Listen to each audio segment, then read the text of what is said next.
Vous ne croirez pas ce qui s'est passé ici. C'était une journée ordinaire dans le parc. Malik, un jeune noir de 17 ans, marchait sur les sentiers, appréciant sa musique. L'air frais et le chant des oiseaux le calmaient. Mais ce jour-là, quelque chose n'allait pas. Soudain, il sentit un regard lourd posé sur lui. Il tourna la tête et vit un policier arrêté à une certaine distance, le regard fixé sur lui. Ce n'était pas un regard ordinaire. C'était menaçant. Le cœur de Malik s'accéléra. « Hé, toi là-bas !»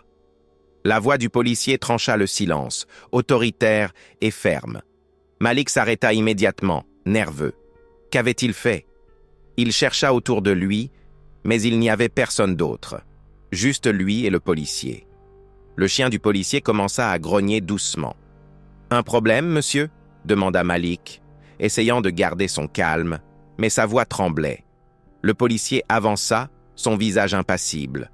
Le chien, un énorme berger allemand, se tenait près de lui, grognant plus fort. « Un problème? C'est ce que les gens comme toi causent toujours ici. Qu'est-ce que tu fais dans ce parc ?» Le policier ne détournait pas les yeux. Malik avala difficilement sa salive, tentant de comprendre ce qui se passait. « Je fais juste une promenade. » Sa voix était faible. Le policier s'approcha encore, son ton devenu sarcastique. « Une promenade, hein? Où sont les drogues? L'arme? Vire tout de tes poches !» ordonna-t-il avec un sourire méprisant. Malik resta figé. Son sang semblait avoir disparu de son corps. Il tenta de parler, mais sa voix était bloquée. « Je n'ai rien, monsieur. » Ce fut tout ce qu'il parvint à dire. Le policier ne le crut pas. Il avança, pointant son doigt vers Malik. « Ne me mens pas, gamin. Je connais les gens comme toi. Vous pensez toujours pouvoir vous en sortir. » Malik tentait de rester calme, mais la peur le rongeait. Il commençait à comprendre ce qui allait se passer. « Écoutez, je n'ai rien fait. Il n'y a aucune raison pour ça. »« Raison? Ta raison, c'est la couleur de ta peau, » répondit le policier avec une voix pleine de haine. Les mots frappèrent Malik comme un coup de couteau. La peur le paralysa. Il tenta de rester solide, mais la pression était insupportable. « À genoux! Maintenant !» cria le policier, et le chien bondit, grognant encore plus fort. Malik hésita, un poids lourd pesant sur ses jambes. Pourquoi devrait-il se mettre à genoux? Il n'avait rien fait. « Pourquoi? »« Je n'ai rien fait » cria-t-il, désespéré. Le policier rit froidement. « C'est comme ça que vous agissez toujours. Innocent, hein? On va voir si tu penses encore la même chose quand mon chien t'aura déchiqueté. » La foule commençait à se former autour d'eux. Les gens regardaient en silence, certains filmaient avec leur téléphone, d'autres ne savaient pas quoi faire. L'air était lourd. Le policier saisit la laisse du chien et la tira vers Malik. « Dernière chance, gamin. À genoux maintenant. » Malik leva les mains, geste de soumission, mais sa voix était remplie d'incrédulité. « Je ne vais pas résister, mais c'est mal. S'il vous plaît. » Le policier ne se soucia pas de ses paroles. D'un geste rapide, il détacha la laisse du chien, lui permettant de se jeter sur Malik. Le chien sauta en direction de Malik. « Et maintenant, que ferais-tu? Réfléchis bien !» Le chien s'élança avec une férocité implacable, ses dents exposées, prêt à attaquer. Malik sentit l'air se glacer alors que l'animal se rapprochait rapidement, son corps tendu et les muscles du chien prêts à fondre sur lui. Le policier, un sourire cruel sur le visage, observait la scène à distance. Mais, à la dernière seconde, quelque chose d'inattendu se produisit. « Malik, qu'est-ce maintenant ?» La voix d'un homme familier coupa l'air. Avant que l'officier n'ait le temps de réagir, une ombre massive apparut devant Malik. C'était son père, le juge Arthur, un homme imposant avec une voix autoritaire. D'un geste rapide, il se plaça entre Malik et le chien. Le policier se figea, stupéfait. Il ne s'attendait pas à la venue d'Arthur. Le juge fixa l'officier, ses yeux brûlants de colère. « Tu sais ce que tu fais ?» dit Arthur d'une voix profonde, pleine de rage. L'officier, désormais visiblement mal à l'aise, fit un pas en arrière. Il n'était pas prêt à affronter une personne d'autorité telle qu'Arthur. Mais l'arrogance de l'officier persistait. « Ce gamin provoquait le chien, espèce d'idiot !» cria l'officier, essayant de maintenir sa posture, bien que sa voix tremblait. Arthur tourna son regard vers Malik, toujours choqué, son corps tremblant alors qu'il essayait de comprendre tout ce qui venait de se passer. Le juge se baissa lentement devant lui. « Ça va, mon fils ?» Malik hocha la tête sans dire un mot. Le sang coulait toujours de sa jambe, et la peur serrait encore sa poitrine. Mais l'officier n'était pas prêt à céder. Il fit un pas en avant, essayant de reprendre le contrôle de la situation. « Tu peux avoir tous tes titres, mais cela ne changera pas ce qui s'est passé ici. Ton fils a enfreint les règles, et c'est tout. » Avant qu'Arthur ne puisse répondre, une voiture de police s'arrêta brusquement. Une figure d'autorité en sortit, le chef de la police, Davidson. « Que se passe-t-il ici ?» demanda Davidson en scrutant la scène, semblant déjà sentir la tension, sans comprendre la gravité de la situation. L'officier précédent, désespéré de justifier ses actions, tenta d'expliquer rapidement sa version. « Chef, ce gamin désobéissait. Il avait touché le K9 sans permission. » Mais Arthur ne le laissa pas finir. Il l'interrompit brusquement. « Ne mens pas, officier. Tu voulais agresser mon fils depuis le début. Cette accusation n'est qu'un autre moyen de détourner l'attention de ta propre brutalité. » Le regard du chef de la police se tourna vers l'officier. L'expression de Davidson trahissait un malaise évident. Il sentait qu'il y avait quelque chose qui clochait, mais il ne comprenait pas encore quoi. « Tu penses que je suis aveugle ?» Davidson fixa l'officier. « Que s'est-il réellement passé ici ?» L'officier était toujours en train de se défendre. Il lança un regard rapide à Davidson, ses mots précipités. « Je faisais simplement mon travail, chef. Le chien a attaqué à cause de lui. Ce n'était pas ma faute. » Arthur marqua une pause, observant l'officier avec une expression d'incrédulité. « Je vais te mettre en prison si tu ne commences pas à dire la vérité maintenant. » La voix d'Arthur résonnait avec autorité, et l'officier vacilla finalement. Tension totale. Le chef de la police, encore indécis, commença à poser une série de questions rapides. La foule autour d'eux restait silencieuse, mais des murmures de méfiance commençaient à se faire entendre. Certains filmaient, d'autres observaient simplement, alors que la situation devenait de plus en plus explosive. Puis, au milieu de la confusion, une nouvelle voix s'éleva parmi la foule. « J'ai tout vu !» C'était une femme, une témoin qui s'était approchée.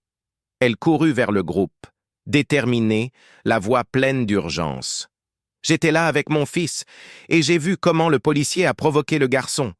Le chien n'aurait jamais attaqué si l'officier n'avait pas donné l'ordre. » Ces mots causèrent un tumulte dans la foule. L'officier la regarda avec colère, tentant de la discréditer. « Ce n'est pas vrai, elle invente tout. » Mais le chef de la police, désormais plus alerte, semblait moins disposé à croire l'officier. Il tourna son regard vers Arthur, un regard interrogateur. « Que voulez-vous que je fasse, juge ?» Arthur prit une grande inspiration, et pendant un instant, tout sembla se figer dans le temps.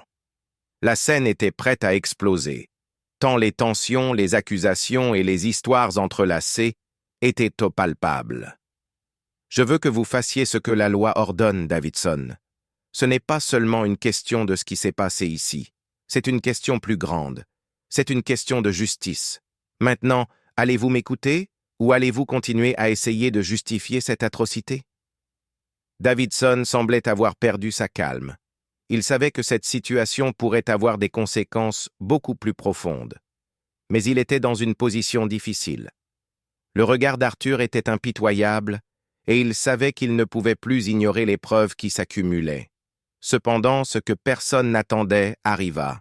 « Que ferez-vous maintenant, chef ?» La foule était suspendue, tous les regards fixés sur le chef de la police, Davidson, qui semblait sur le point de prendre une décision cruciale. Le silence était assourdissant. Tout le monde savait que ce qui se passait ici pourrait tout changer. Davidson regarda le juge Arthur, son visage impénétrable, comme s'il pesait les options. Il savait que son choix ne serait pas simple et chaque mouvement mal calculé pourrait détruire sa carrière, peut-être même sa vie. Mais soudain, quelque chose d'inattendu se produisit. Le radio de Davidson grésilla. Il saisit rapidement l'appareil, écoutant ce qui semblait être un message urgent. Son expression changea, passant de la surprise à la confusion. « Chef, nous avons un problème », dit la voix du radio. « Il se passe quelque chose de grand. » Davidson, toujours les yeux fixés sur Arthur, fit un pas en arrière et fit signe à l'officier à ses côtés de s'approcher. La conversation sur le radio continuait, mais l'atmosphère avait changé. Tout le monde autour sentait que quelque chose allait se produire, mais personne ne savait exactement quoi. La tension montait. L'officier, toujours nerveux, tenta de justifier ses actions.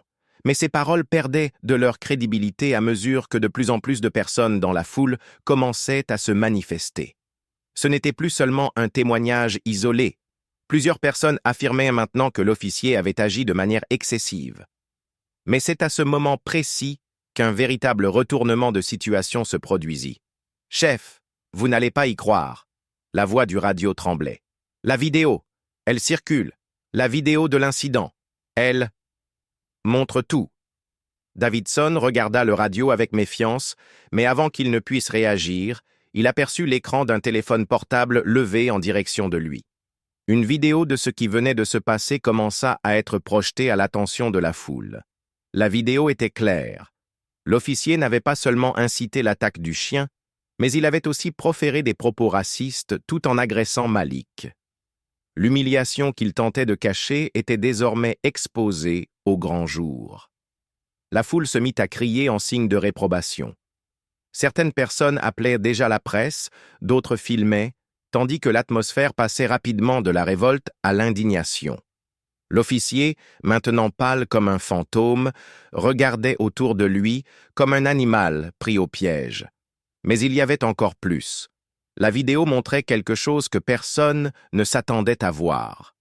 Avant l'attaque du chien, l'officier avait déjà frappé un autre jeune, une victime antérieure qui avait tenté de dénoncer les abus de l'officier.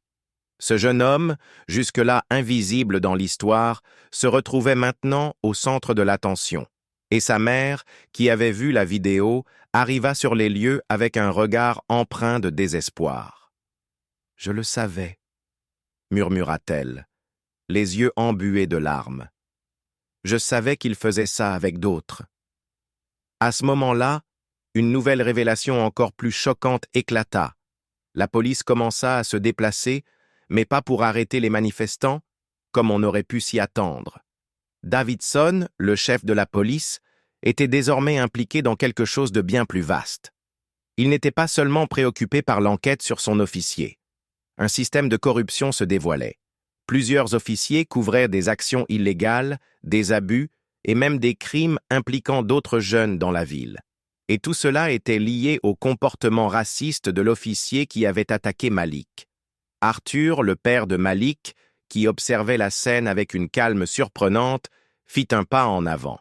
« Il est temps que justice soit faite. » Il fixa Davidson droit dans les yeux, sa voix froide et autoritaire. « Vous saviez ce qui se passait et vous avez fermé les yeux. Le système pourrit et vous en êtes responsable. » Davidson avala difficilement sa salive, son expression un mélange de défaite et de terreur. Les paroles d'Arthur résonnaient dans son esprit alors qu'il se retrouvait acculé.